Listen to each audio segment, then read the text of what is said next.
صباح الفل يا شباب، عاملين ايه؟ النهارده كنت عايز ابحث شويه عن ارباح اليوتيوب، واليوتيوبر بيكسب كام، سواء اليوتيوبر اللي هو القناه صغيره قوي او كبيره قوي او متوسطه، او الناس اللي زيي او الناس اللي غيري وكده. فقلت اشارك معاكم التجربه دي. يلا بينا. انا كنت فاتح اليوتيوب عادي زي اي يوم، وبعدين لقيت كده يوتيوبر حسيته الى حد ما شدني، لان المحتوى بتاعه حسيته هادف جدا جدا جدا وجامد جدا، يعني احترمته جامد.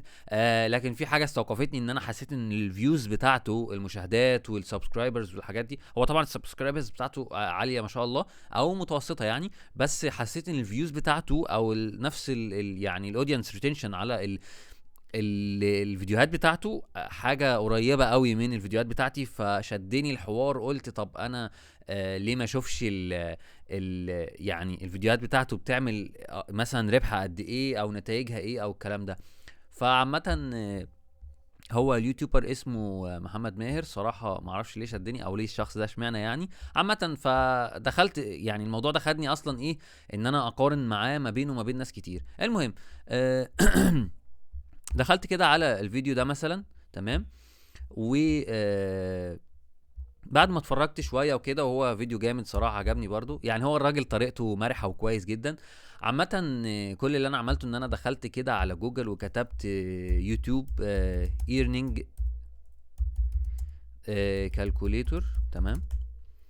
وبعدين طبعا اول ويب سايت يعني كتبت، هو بيقول لك هتدخل اليوزر نيم بتاع الشانل او اللينك، وهم هيعملوا امبورت للداتا ويانلايزوا الداتا، ويقولوا لك هو اكسبكتد، يعني هيدوك اكسبكتيشن كده، او استيميتد ايرنينج، فاهم يعني؟ ربح متوقع، او ربح يعني تقريبي. تمام. اه لا، غالبا الكالكوليتور دي مش هتشتغل معانا. انا مش فاكر انهي واحده اللي كنت فاتحها، بس عامه خلينا نجرب مع بعض. هو كده كده ايه، الفيديو ده هيبقى زي نظام جلسة كده، مفيش اي تحضير عملته عامة. خليني اجرب كده. بالظبط. قال لك ان number of total video views، يعني الفيوز بتاعت الفيديو 8447. ودي حاجه فعلا انا دخلت عشان اتاكد منها، ان هو 8400 فيو. تمام. الراجل ده جامد جدا لدرجه ان هو واثق من نفسه ما شاء الله عليه، ما بيكتبش ديسكريبشن يعني. تمام. انصحه طبعا يكتب ديسكريبشن. المهم، فقال لك estimated earning للفيديو ده مينيمم هيبقى $11، وماكسيمم هيبقى $28، بناء على الفيوز دي في الشهر ده. تمام. فحسيت ان الموضوع يعني كويس. بس طبعا ايه، احنا عايزين نتعمق اكتر من كده، وعايزين نعرف الارقام دي هي جت منين اصلا، و... وليه يعني. يعني حسيت ان انا عايز اعرف هو ليه الارقام دي يعني اتحسبت ازاي او كده. المهم، تعال نخلي الكالكوليتور دي مفتوحة، وعايزين نفتح واحدة كمان كده، علشان بس ايه، نجيب واحدة. يعني احنا اللي معانا دي بتبين الداتا بتاعت الفيديو الواحد، لكن احنا عايزين واحدة تكون بتبين ال تكون بتبين الشانل نفسها بتعمل فلوس قد ايه، او عامة بشكل عام ايه وضعها يعني. تمام. فاحنا كده ايه، هنكتب هنا غالبا دي اللي كانت بتبين كل حاجة من خلال الفيديو. طيب رجعت لكم تاني، بس معلش كنت بدور على اللينك اللي هو بيبحث عن الاناليتكس كلها بتاعه الشانل كلها، مش الفيديو الواحد. تمام. فدلوقتي انا عندي كده كالكوليتور بتبين الفيديو الواحد، وكالكوليتور بتبين الشانل كلها ايه وضعها. فاحنا لما اخدنا لينك الفيديو اللي انا اتفرجت عليه وعجبني، وحسيت يعني الفيوز بتاعته قريبه من الفيوز بتاعتي، لكن الراجل يعني اوريدي افيلييتد مع يوتيوب، او هو يعني دخل في اليوتيوب ايرنينج بروجرام والحاجات دي، لان هو ما شاء الله عنده 60000 سبسكرايب. فلما اخدت الفيديو لينك حطيته هنا، طلع لي ان هو اتشاف 8447 فيو، واللي هم بيحققوا له 11.49 ل 28 ماكسيمم. يعني هو الحاسبه دي بتبين لك المينيمم والماكسيمم اللي الفيديو ده هيعمله. تمام. فدي حاجه مهمه جدا عامه دلوقتي. وتاني حاجه، ان انا لما دخلت على الكالكوليتور التانية اللي بتبين باليوزر، يعني باليوزر نيم او بالشانل نيم، فدلوقتي هي بتقول لك ان الشانل دي التوتال سبسكرايبرز بتوعها 60400. تمام. طيب، وبيقول لك ان هو بيكسب من اليوتيوب بارتنر ايرنينج اسمه ايه، مونثلي، يعني شهريا بيكسب $1727. طبعا خلينا من الارقام دلوقتي، لسه هنتحقق من كل حاجه دلوقتي ونتاكد ونعرف بكام بالظبط او ايه هو الربح اللي عائد بالفعل. انا ما بتكلمش عن الشخص ده تحديدا، انا واخده بس كمثال، لكن انا بتكلم بشكل عام على كل الناس. تمام. آه وطبعا بيقول لك هنا ان estimated sponsorship price ده اللي هو الحاجات اللي هي خاصه بالاعلانات وكده، وده مش هدفنا دلوقتي او مش ده الحاجه اللي احنا بندور عليها. المهم فبيقول لك انه الراجل ده عنده ديلي فيوز، دي الحاجات اللي تهمنا بقى، انه عنده ديلي فيوز 7841 فيو جديده، 7841 مشاهده جديده يوميا بتجيله افريج. طبعا كل الحاجات اللي في الاله الحاسبه دي افريج، يعني مش 100% دقيقه. تمام. طيب فالافريج ده بيقول لك ان هو بيكسبه يوميا $59، وشهريا $1787، وسنويا $21,000 و750. طبعا الارقام دي اعتقد انها خياليه الى حد ما. تمام. طيب هو بيقول لك انه يعني تعالوا هنا نسال. انا برضو اصلا عملت كده لما حاولت ان انا افهم الارقام دي، مدى حقيقه الارقام دي يعني. تمام. فسالت شات جي بي تي is او مثلا are يوتيوب earning، ثواني، يوتيوب earning calculators.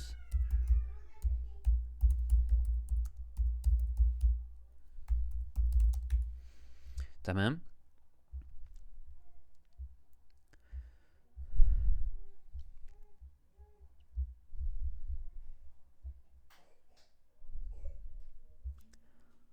لا مش هو ده اللي انا بدور عليه، كان السؤال معلش ما سجلتش الشات اللي ما بيني وما بينه ده عشان كانت حاجه كده عابره يعني، بس انا دلوقتي بشاركها معاكم. اللي انا عايز اساله له انه ما مدى او يعني قد ايه الكالكوليتورز دي بتبقى accurate. مثلا ممكن how accurate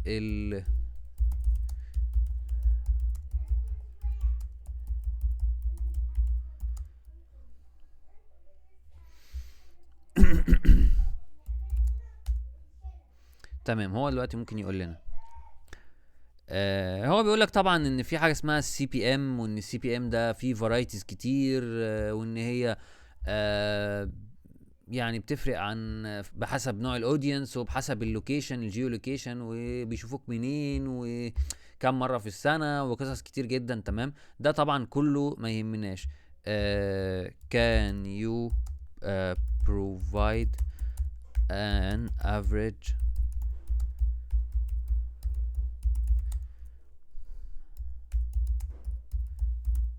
تمام.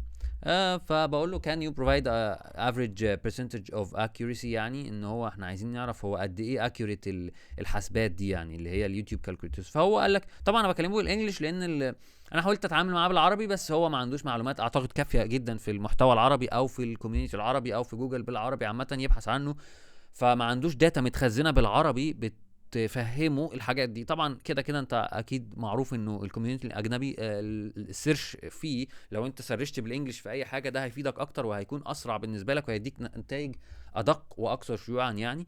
المهم ان هو بيقول لك the accuracy of YouTube money calculators can vary widely. تمام. but in average بيقول لك يعني total average is من 60 ل 80% الاكيوريت. تمام.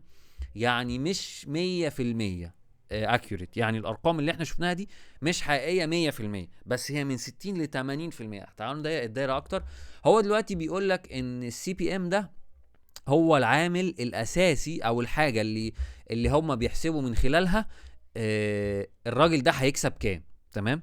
فاذا ده معناه ان احنا لو عرفنا او قدرنا نعرف او نحدد بالظبط السي بي ام ده هيكسبنا سوري السي بي ام ده كام للشخص اللي احنا عايزين نحسب المكسب بتاعه، او يعني لاي شخص عامه او ايا كان. فلو احنا عرفنا نجيب السي بي ام هنعرف نحدد هو هياخد كام على ال1000 فيو. تمام. لو تفتكر السي بي ام ده اللي هو الايه، هنا السي بي ام كاتب لك، خلينا نشوف في الكالكوليتور الثاني اسهل. هو هنا بيقول لك السي بي ام، تمام، اللي هو الاستيميتد توتال ايرنينج ده هي عامه هي السي بي ام ايه ده، لا ده مش ده السي بي ام. ده بيكلمك السي بي ام على ال 8000 يعني 8800 سوري 447 السي بي ام بتاعه سوري التوتال ايرنينج كده. فاحنا عايزين نشوف السي بي ام لل1000 فيو. هو هنا كاتب لك في الويب سايت ده تمام ان خلي بالك بناء على المعلومات اللي عندي من خلال الفيديو ده، بيقول لك انه ال1000 فيو تمام حسب الحاجات اللي هو حاسبها، بيقول لك هتجيب سي بي ام من 1.36 لحد 3.40. تمام حلو. ده اللي الكالكوليتور قايلاه، او ده اللي هي بتتوقعه. في الكالكوليتور التانية احنا شايفين حاجه غريبه جدا، بيقول لك ان السي بي ام بتاع اليوتيوب شانل دي 7.6. طبعا ده كلام مش حقيقي. فاللي احنا هنعمله هنا ايه؟ هو هنا بيقول لك لو تفتكر ان هو قال ان السي بي ام ده، يعني شات جي بي تي في الاول قال لنا ان السي بي ام ده بيتوقف على الجيو لوكيشن، اللي هو انت مكانك منين والناس بتتفرج عليك منين وبتتفرج عليك قد ايه والحاجات دي كلها. فاحنا ممكن نساله سؤال جامد جدا، ان احنا نقول له what is the average تمام سي بي ام in Egypt. تمام. افريج ده يعني متوسط كل حاجه، هات لنا متوسط كده ايه انت ظبط اعمل حساباتك ولوغاريتماتك وهات لنا متوسط السي بي ام في مصر عامل ازاي.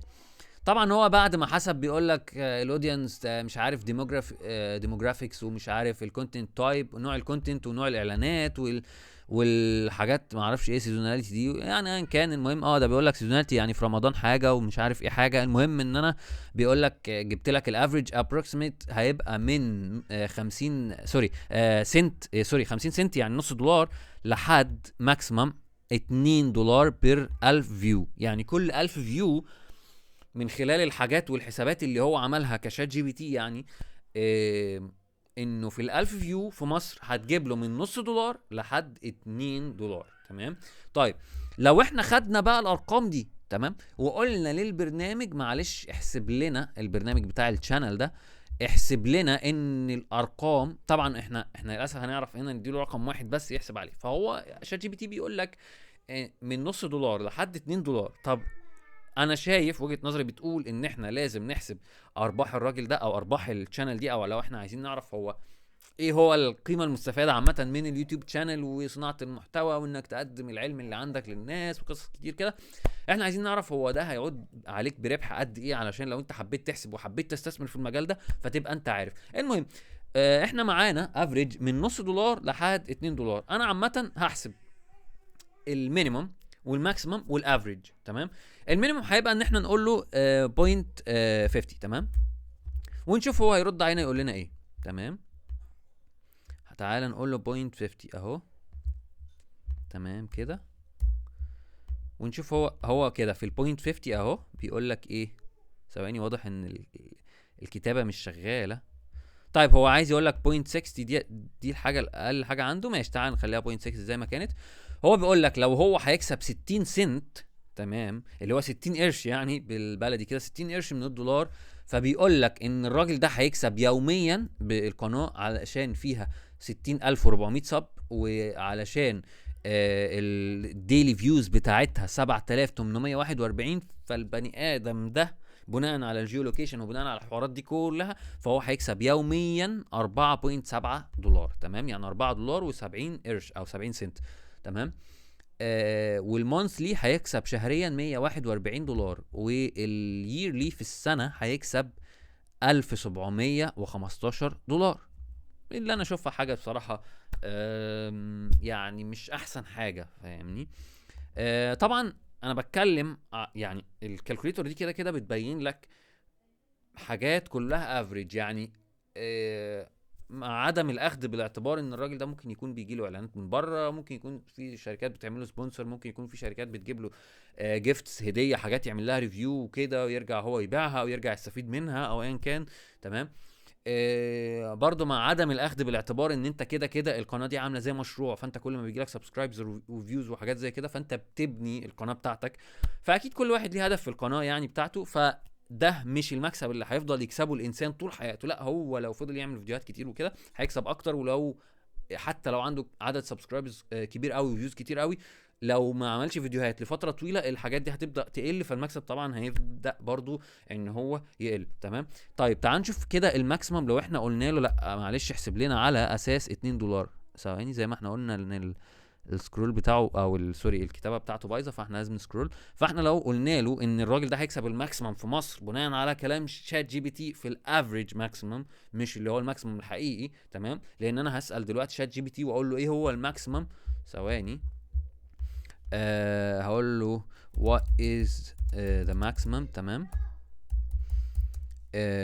earning in Egypt، تمام؟ هنشوف هيقول لنا ايه.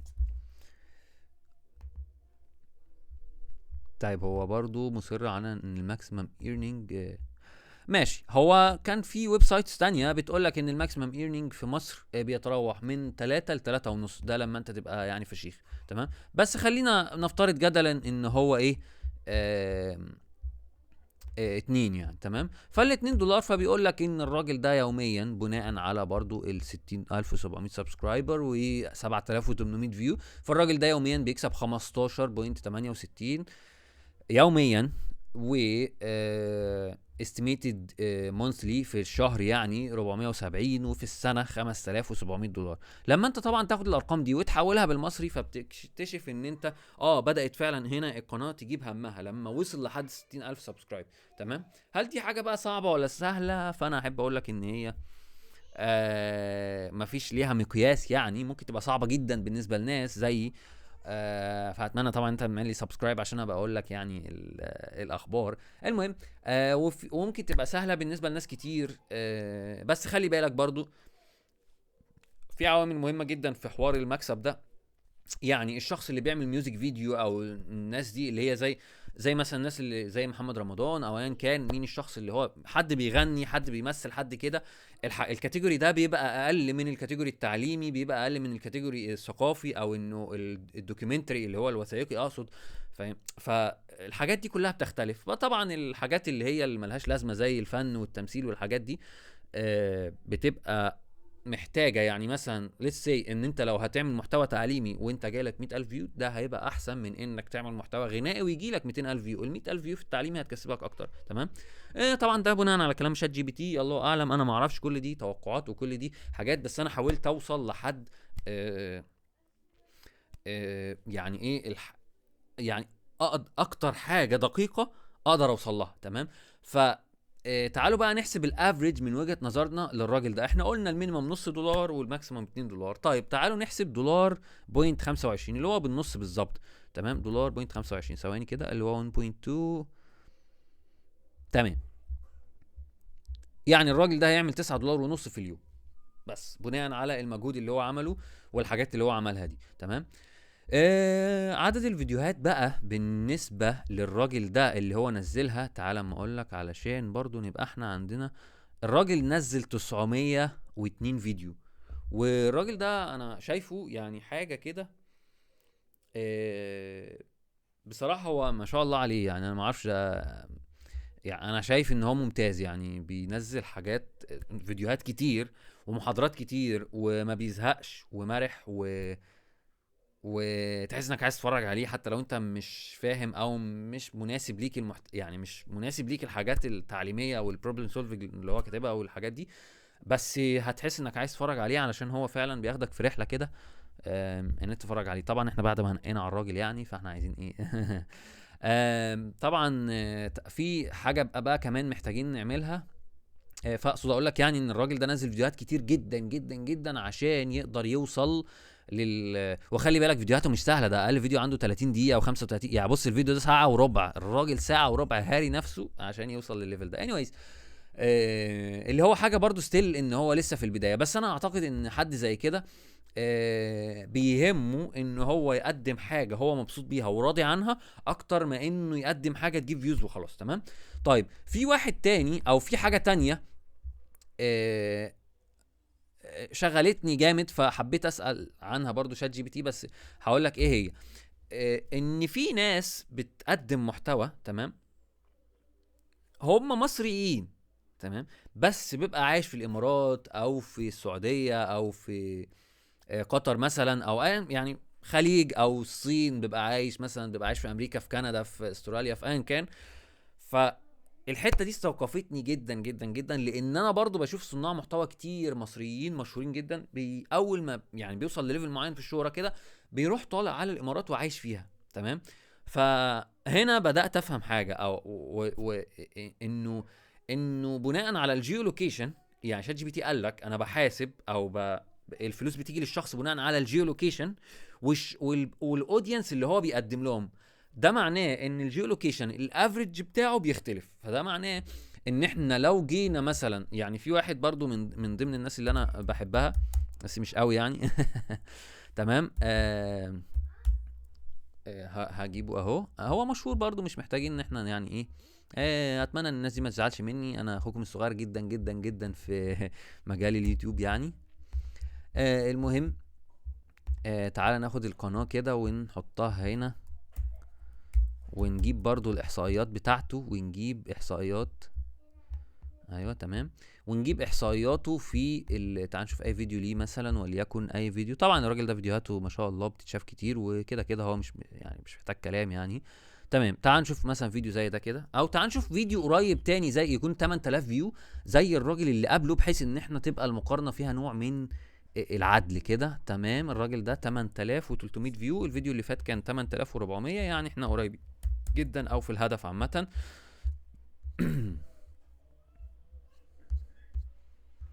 اللينك اهو، كنترول في. ممكن برضو احط لكم اللينكات بتاعت الكالكوليترز دي في الديسكريبشن، علشان ماشي. وغالبا هي بتهنج، فانت لازم خلي بالك الحاجات دي برضو مصنوعه ايه من ناس عاديه، مش حاجات اوفيشال يعني. تمام ماشي.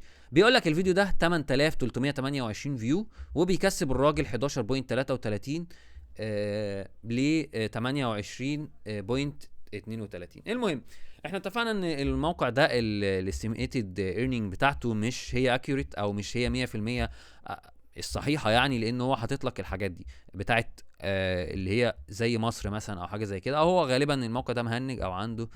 المهم anyways، تعال نشوف اللي هنا ده. بيقول لك ان التوتال سبسكرايبرز بتاعت الراجل ده 141,000، وبيقول لك خلي بالك الراجل ده بيكسب شهريا 1.269. تمام. بس في حاجه بقى،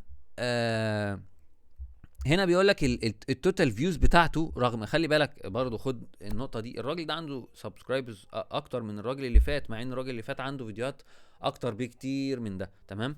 فتعال برضو نتاكد هو ده عنده كام، ثواني علشان برضو تبقى الحاجات الى حد ما. عنده 235 بس. تمام. وبيقول لك خلي بالك الافريج بتاعه. طب بص، احنا بلاش ناخد الافريج ده، احنا ناخد الراجل ده كده كده عامه معروف ان هو عايش في كندا، هو نفسه كاتب يعني. طب تعالى نشوف السي بي ام كندا، السي بي ام ان كندا، هنشوف هيقول لك كام الافريج. حلو نايس. ده بص بيقول لك ايه، اللي عايش في كندا بناء على الجيو لوكيشن 3.8، يعني سوري من 3 دولار مينيمم ل 8 دولار ماكسيمم. وبيقول لك ان ساعات ان الرقم ال 8 دولار ده بيخترق عادي جدا يعني، يعني زي ما تقول ما فيش ليميت في كندا. فهل ده، تعال بقى نقول له what if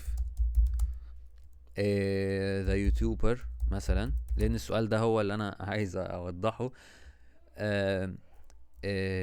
based in Canada but الاودينس عفوا from Egypt. تمام. تعال نشوف هيقول لك ان السي بي ام بتاعه كام، لان السؤال ده هو طبعا بيقول لك اول حاجه يو اس ويو كي هم يعني اعلى ريجنز في حوار السي بي ام ده. since most of the views are from Egypt where the CPM tends to range between نص دولار لحد 2 دولار. ماشي. CPM for Egypt with an Egyptian audience the CPM will be much lower. تمام. هينزلوا للسي بي ام بتاع مصر، مش عارف. طيب ثواني كده. so what لا ثواني. so if I am an Egyptian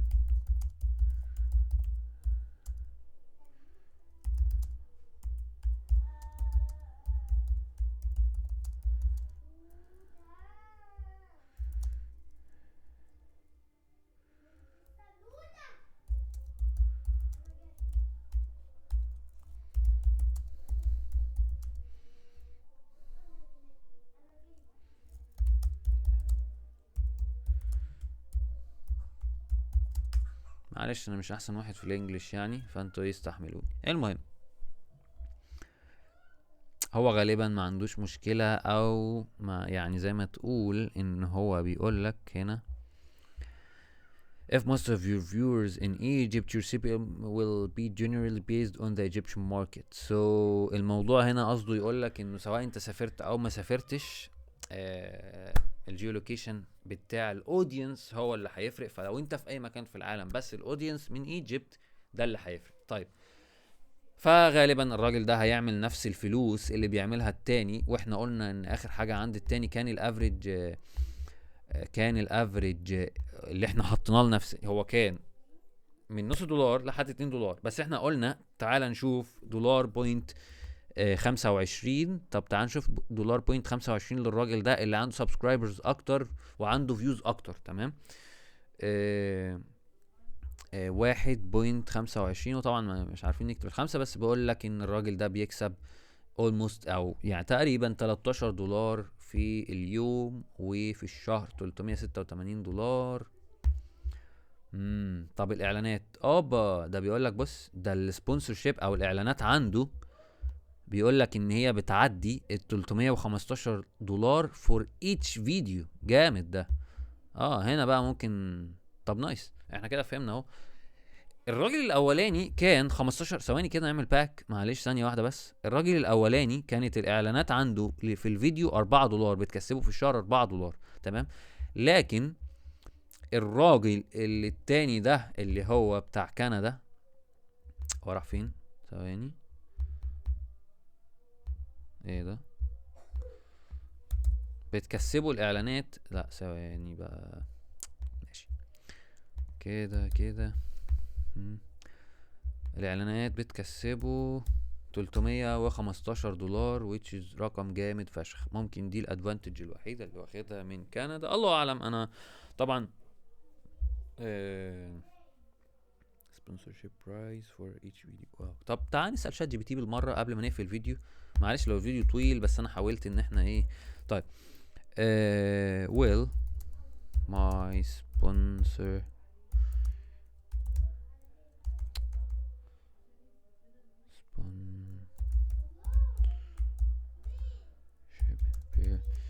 video be affected when I travel to US مثلا.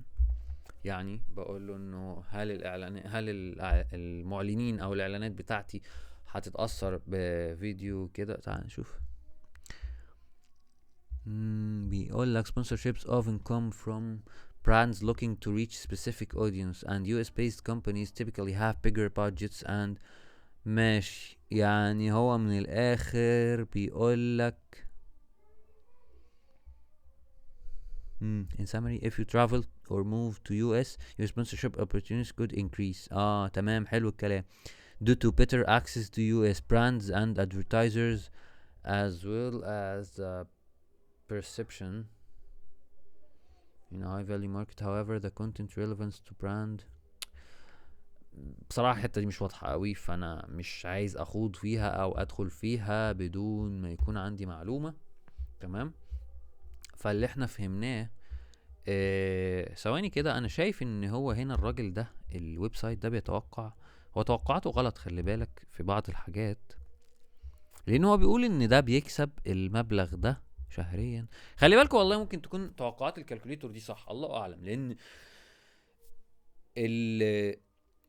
يعني هو جايب لك السبسكرايبرز والفيوز وكل حاجه 100%، فليه ما تكونش السي بي ام بتاعتهم صح؟ وليه ما يكونش ان في ناس تانية مثلا في الخليج بتستهدف الفيديوهات بتاعته او بتتفرج عليها، وبرضه هم مترجمين الفيديوهات، معظم فيديوهاتهم مترجمه في اليوتيوب. ليه ما يكونش ناس بتتفرج على الفيديو والترانسليشن عادي زي ما احنا بنتفرج على فيديوهات الاجانب ونحاول نفهمها من خلال الترانسليشن او من خلال فهمنا، او ما فيش في بعض المشاكل بتتحل. يعني انت مثلا مشكله زي بلو سكرين بتاعه الكمبيوتر، انت مش محتاج تتفرج على كلام ولا اي حاجه، انت بتفتح الكمبيوتر بتشوف الفيديو الراجل بيقول فيه ايه وتطبق بالظبط، لان هو طالما المشكله اتحلت عنده بالحركات اللي هو عملها، فبالتالي هتحل عندك. ما فيش مشكله ان انت اصلا تكون فاهمه ولا هو فاهمك، المهم ان المشكله تتحل. فالله اعلم، وارد انه يكون عنده اودينس من الجزائر، من مش عارف الوطن العربي كله بشكل عام. فاكيد السي بي ام اعلى في السعوديه، واكيد اعلى في الكويت، واكيد اعلى في الحاجات دي. فلو هو في ليه ناس او اودينس من هناك، اكيد ده هيكون مؤثر. بس عامه اللي احنا فهمناه واللي احنا قدرنا نوصل له، ان انت لو يوتيوبر في مصر على كل 1000 فيو هتقدر تعمل من نص دولار لحد 2 دولار، اللي هو 100 جنيه، تمام، كماكسيمم. ده بحساب النهارده اللي هو شهر 2 2025، تمام. آه، ف فايه في حاجة عايز اقولها بس قبل ما اقفل الفيديو. فلو انت بتبتدي، طبعا عايز اقول على موضوع بس الاستمرارية ده. طبعا هي الاستمرارية مفتاح نجاح اي يوتيوبر عامة. زي ما انتوا شايفيني مثلا، انا بنزل فيديو كل 5-6 شهور مره، فطبعا دي استمراريه يعني، ولا بعيد شويه. المهم اقصد انه لو هو اي حد بيستمر بينزل كل 3-4 ايام فيديو مثلا، تك تك تك، او كل اسبوع 2 فيديو او 3 فيديو، في ناس بتنزل كل يوم.